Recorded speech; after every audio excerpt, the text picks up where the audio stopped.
So today I'm about to show you how to export NotebookLM data logs into Drive. First, open NotebookLM and jump into your active workspace. It is important to know that NotebookLM does not have a single export all data logs button. However, because it is built into the Google ecosystem, any report, summary, or data log table you save is synced directly to your cloud storage with a single click. To export your logs, navigate to the Studio panel. On the right side hand corner of the screen, find the specific AI-generated summary, data log table, or study guide you want to back up, and hover your mouse over, click to the three vertical dots next to its title and select Export to Docs.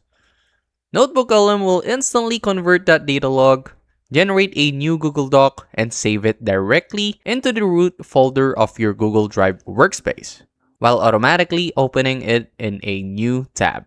If your log contains a structured matrix or data table, clicking Export will intelligently format it into a Google Sheet instead. And that's it. That's how to export NotebookLM data logs to Drive. If this helped you out, make sure to like, subscribe for more quick tutorials like this, and comment down below what other topics you want me to break down next. I'll see you in the next one.